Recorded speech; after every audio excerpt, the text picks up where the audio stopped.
Салам радиосунда жаңылыктар.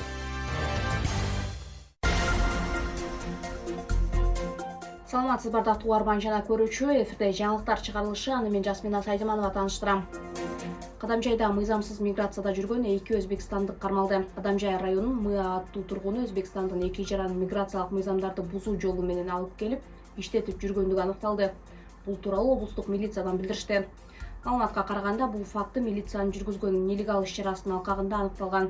Мыа аттуу тургун өзбекстандыктарга транспорт каражаттары менен камсыздап, жумуш орундарын түзүп берүүгө шарт түзгөн. Учурда бул факты боюнча жазык кодекстин мыйзамсыз миграцияны уюштуруу беренесинин негизинде кылмыш иши козголуп, ал эми чек араны мыйзамсыз бузуп өткөн чет өлкөнүн 2 жараны убактылуу кармоочу жайга киргизилди деп жазылат облустук милициянын маалыматында.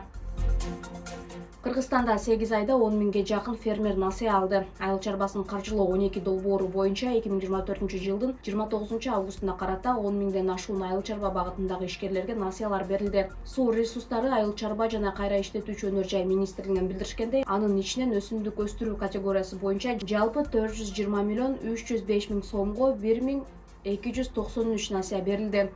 Мал чарбалык категориясы боюнча жалпы 3 миллиард 331 миллион сомго 8206 насыя берилди.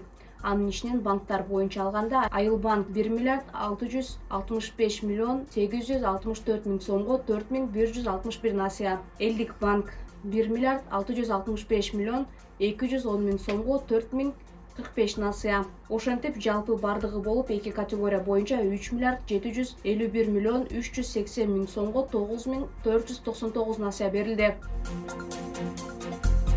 Бүгүн Баткенде 7 объект пайдаланууга берилди. Облустук бийликтен билдиришкенде, бүгүн 30 августта Баткен облусунун аймагында 7 объект ишке берилди. Аталган объекттер эгемендиктин 33 жылдыгы, Кара-Кыргыз автономиялуу облусунун түзүлгөндүгүнүн 100 жылдыгына карата өлкөдө ачылуусу пландалган 100 объекттин катарына кирген ачылуу азем өлкө башчысы Садыр Жапаровдун онлайн катышуусунда өттү. Аталган ишканалар Кадамжай районунун Майдан айылындагы Исфайрам 1 ГЭСи, Кызылкая шаарындагы кагаз баштыктары чыгаруучу ишкана, Баткен районунун Карабак айыл аймагындагы көмүр өндүрүүчү Дөгмөнкен ишканасы, Баткен районунун Карабак айыл аймагындагы көмүр өндүрүүчү Ормузан ишканасы, Разаков шаарындагы муниципалдык мал базар, Баткен районунун Кайынды айылындагы Жусуп Турусбеков атындагы орто мектеби, Кадамжай районунун Чандеке айылындагы Халмурат Жаныбеков атындагы орто мектеби. Жерлерде ар бир объекттин ачылуусу салтанаттуу белгиленип, ага жергиликтүү бийлик өкүлдөрү менен тургундар катышышты.